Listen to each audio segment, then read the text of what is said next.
Hello check 1 2 3 audio audio audio.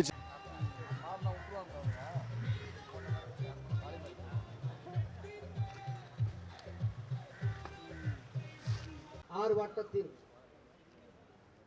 துவக்கத்திற்கு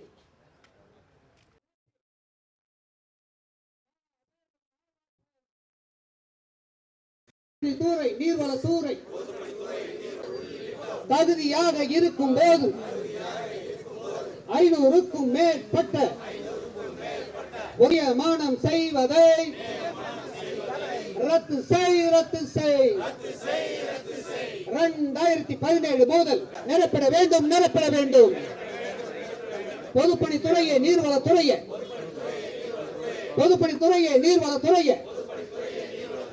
அரசாணை 69 ரத்து செய்து விட்டு ஏற்கனவே அமலில் இருந்த அனைத்து நிலை அலுவலர்களுக்கும் பதவி மாற்றம் மூலமாக இளநிலை வரைத்துறை அலுவலர் பதவி உயர்வு வழங்கிட வேண்டும். பொதுப்பணித்துறை துறையில் உள்ளது போல பணியிட மாறு அமல்படுத்து. பொதுப்பணித்துறையை நீர்வளத்துறையில் ஆண்டுகள் பணியாற்றிய பிற கூலி பணியாளர்களை பணி நிரந்தரம் செய்ய வேண்டும். தமிழக அரசு வாழ்வாதாரங்கள் நியமிக்க வேண்டும். அமல்படுத்து.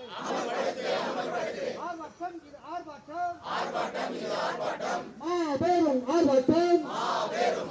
கோரிக்கை நியாயமான கோரிக்கைகள் நிறைவேறவிட்டால்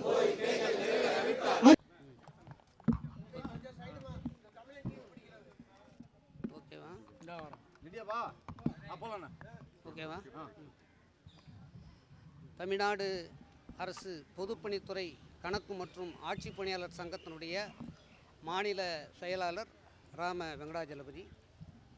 பொதுப்பணித்துறை நீர்வளத்துறையில் 9 ஆண்டுகளாக 2017 முதல் 9 ஆண்டுகளாக ஒரு பதவி உயர்வு என்பது இல்லாமல் இளநிலை உதவியாளர் தட்டச்சர்கள் கிட்டத்தட்ட 1100 பேர் இருக்கின்ற நிலையில் உதவியாளர் நேரடி நியமனம் என்பது அறிவிக்கப்பட இருப்பதாக செய்தி வந்திருக்கிற அந்த சூழலில் நாங்கள் 15, 16 தேதிகளில் நீர்வளத்துறை பொதுப்பணித்துறை அமைச்சர்களை சந்தித்து மனுக்களை வழங்கியுள்ளோம்.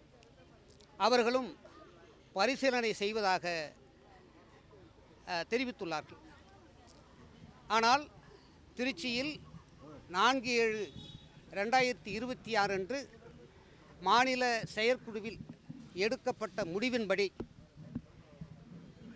முதலாவதாக 15, 16 தேதிகளில் அமைச்சர்களை சந்திப்பது, இரண்டாவதாக மதுரை, திருச்சி, கோவை, சென்னை ஆகிய 4 மண்டலங்களில் மாபெரும் ஆர்ப்பாட்டத்தை 9 அம்ச கோரிக்கைகளை வலியுறுத்தி நடத்துவது என்பது திட்டமிட்டு அந்த ஆர்ப்பாட்டம் என்பது சென்னையிலே இப்பொழுது நடந்து கொண்டிருக்கிறது. இதற்கு கடலூர் மாவட்டம், திருவள்ளூர் மாவட்டம், திருவண்ணாமலை மாவட்டம், வேலூர் மாவட்டம், சென்னை மாவட்டம் உட்பட்ட தோழர்கள் இங்கே கலந்து கொண்டிருக்கிறார்கள். எங்களுடைய கோரிக்கைகள் நேரடி நியமனத்தை முற்றிலுமாக ரத்து செய்து தகுதி அடிப்படையில் தற்போது இருக்கின்ற இளநிலை உதவியாளர் தட்டச்சர்களுக்கு பதவி உயர்வினை வழங்கிட வேண்டும் என்பதுதான் எங்களுடைய மிகப்பெரிய கோரிக்கையாக இன்று வலுப்பெற்று இருக்கிறது. அதேபோல பொதுப்பணித்துறையிலே மற்ற துறைகளில் இருப்பதைப் போல கலந்தாய்வு மூலமாக பணி மாறுதல் என்பது வேண்டும் என்பதை நாங்கள் வலியுறுத்தி சொல்லியிருக்கிறோம். கோட்டக்கணக்கு பதவியினை மாநில சேவையாக்கப்பட வேண்டும் என்ற அந்த கோரிக்கை, அதேபோல பொதுப்பணித்துறையில் நீர்வளத்துறையில் நிலுவையாக இருக்கக்கூடிய வழக்குகளை தீர்வு செய்வதற்கு சட்ட வல்லுநர்களை மண்டல அலுவலகத்துக்கு உட்பட்டு நியமிக்க வேண்டும் என்ற அந்த கோரிக்கையும் நாங்கள் சொல்லியிருக்கிறோம். கருணை அடிப்படையில் ஏற்கனவே 25% பணி நியமனம் என்பது இருந்தது. ஆனால் கடந்த கால ஆட்சியில் அது 5% குறைக்கப்பட்டது. மீண்டும் அந்த 25% அமுல்படுத்தி கருணை அடிப்படை பணி நியமனத்தை அமுல்படுத்த வேண்டும் என்ற அந்த கோரிக்கையும் நாங்கள் சொல்லியிருக்கிறோம். பொதுப்பணித்துறையில் நீர்வளத்துறையில் காலி பணியிடங்களை காலியாக உள்ள அனைத்து பணியிடங்களையும் நிரப்பிட வேண்டும் என்ற அந்த கோரிக்கை. அதேபோல் 10 ஆண்டுகளாக பொதுப்பணித்துறையில் நீர்வளத்துறையில் தினக்கூலி பணியாளர்களாக பணிபுரிந்து நிரந்தரம் செய்யப்படாமல் காலமுறை ஊதியம் என்கிற அந்த அடிப்படை ஊதியம் என்பது இல்லாத சூழ்நிலையில் தினக்கூலி பணியாளர்களாகவே தொடர்ந்து பணிபுரிய வேண்டிய அவல நிலை இருக்கிறது. அந்த அவல நிலையை போக்கி அந்த தினக்கூலி பணியாளர்களை நிரந்தரம் செய்திட வேண்டும் என்ற அந்த கோரிக்கையை முன்வைத்து இந்த ஆர்ப்பாட்டம் என்பது நடந்து கொண்டிருக்கிறது.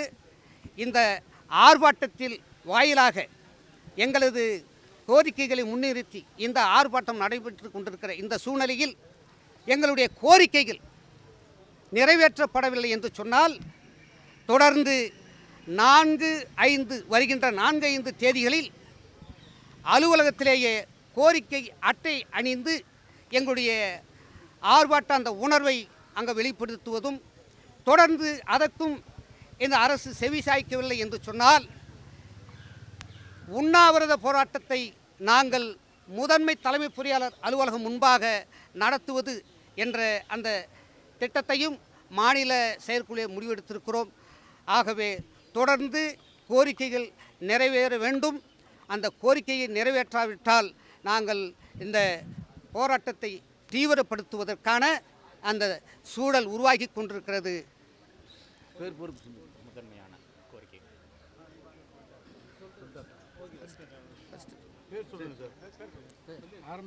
ராம வெங்கடாஜலபதி, மாநில செயலாளர், தமிழ்நாடு அரசு பொதுப்பணித்துறை கணக்கு மற்றும் ஆட்சி பணியாளர் சங்கம். ஒன்றுபடுவோம், போராடுவோம், வெற்றி கிட்டும் வரை இறுதி வெற்றி.